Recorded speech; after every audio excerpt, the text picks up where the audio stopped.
O Pleno da Denominación de Orixe Rías Baixas aprobou o venres unha medida extraordinaria para aumentar o rendemento das parcelas desta campaña. O Consello Regulador validou a petición rexistrada pola Asociación Unións Agrarias.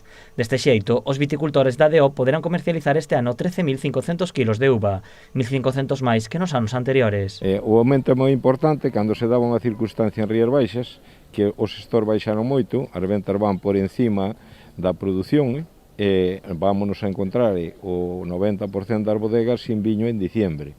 Por lo tanto, é un pouco absurdo que Rías Baixas sea deficitaria de viño, haixa unha boa cosecha, sobre todo onde máis na zona do Salnés, e que teñan que quedar as uvas colgadas, cando as hai e as bodegas necesítanas, non?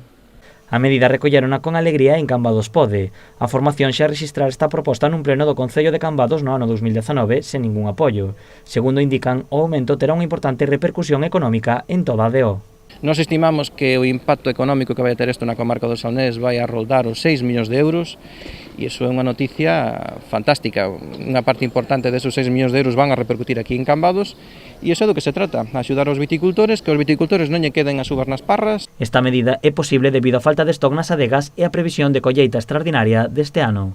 Prevese unha cosecha histórica neste 2021, probablemente sea unha colleita similar ao do 2011, as adegas están sen stocks de viño e isto, se non se aumentaran os cupos, poderíamos ter un risco de desabastecemento dos mercados, tanto nacionais como internacionais. Esta medida entrará en vigor para aquelas parcelas rexistradas que teñan unha produción por hectárea de máis de 12.000 kilos de uva.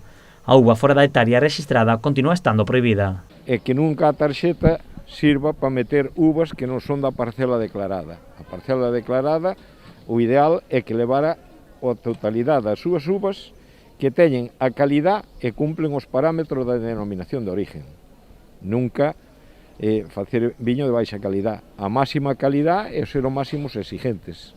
Con esta medida tamén se quere evitar que a uva de calidade sobrante se desperdicie ou sexa mal vendida polos viticultores.